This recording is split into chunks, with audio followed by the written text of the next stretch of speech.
తిరుపతిలో ఘోరం జరిగింది. ముగ్గురిని కిరాతకంగా చంపి ఆపై ఆత్మహత్య చేసుకున్నాడు వ్యక్తి. సొంత అన్న భార్యను అతడి పిల్లలను దారుణంగా హతమార్చాడు. అన్నదమ్ముల మధ్య గొడవలే హత్యకు కారణమై ఉంటుందని పోలీసులు ప్రాథమికంగా అనుమానిస్తున్నారు. ముగ్గురు నెత్తుటి మడుగులో ఉన్న దృశ్యాలు హృదయాలను కలచివేసేలా ఉన్నాయి. మృతుల్లో 2 బాలికలున్నారు. తలుపు తీయకుంటే తన్ని మరీ లోపలికి వచ్చినట్టుగా సీన్ ఆఫ్ ఎఫెన్స్ చెబుతోంది.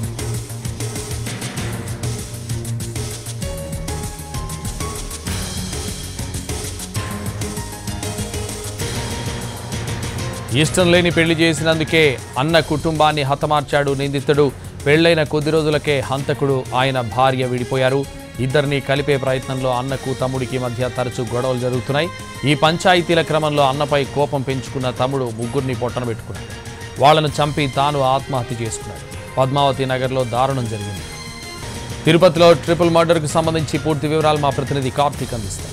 తిరుపతిలో ట్రిపుల్ మర్డర్ అనేది కలకలం రేపిందని చెప్పాలి. ఏదైతే మరిదిగా ఉన్నటువంటి మోహన్ అనేటువంటి వ్యక్తే అన్న భార్యతో పాటు 2 పిల్లలను కూడా అత్యంత దారుణంగా చంపి తను ఆత్మహత్య చేసుకున్నటువంటి ఘటన తిరుపతిలో సంచలనంగా మారింది. ఒకసారిగా నగర నడిబొడ్డులో ఉన్నటువంటి పద్మావతి మహిళా యూనివర్సిటీ ఎదురుగా ఉన్నటువంటి పద్మావతి నగర్లోనే ఈ ఘటన చోటు చేసుకుంది. ప్రస్తుతం ఏదైతే క్లూస్ టీమ్తో పాటు పోలీసులందరూ కూడా సంఘటనా స్థలానికి చేరుకొని మొత్తం ఆధారాలను వివరాలన్నింటినీ కూడా సేకరిస్తున్నారని చెప్పుకోవచ్చు. అయితే హత్యకు గల కారణాలు అనేది కూడా ఏదైతే అన్నయ్య స్వయంగా వెల్లడించడం కూడా జరిగింది. ఘటనకు ఏదైతే ఇష్టం లేని పెళ్లి తమ్ముడికి చేశానో అందువల్లే కసిపించుకొని తన కుటుంబం మీద ఇలా అత్యంత దారుణంగా చేశారంటూ కూడా కన్నీటి పరిమితమైనటువంటి పరిస్థితి. ఈ నేపథ్యంలోనే మొత్తం హత్య జరిగినటువంటి మొత్తం ప్రాంతాన్ని అనేది కూడా మనం చూడొచ్చు. సో ముగ్గురిని కూడా కత్తితో దారుణంగా చంపిన తర్వాత అతను కూడా పక్కనే ఉన్నటువంటి రూమ్లో ఆత్మహత్య చేసుకున్నటువంటి పరిస్థితి. సో ప్రస్తుతం ఈ ఘటన అయితే మొత్తం సంఘటనా స్థలానికి పోలీసులందరూ కూడా ఇక్కడికి చేరుకోవడం కూడా జరిగింది. మొత్తం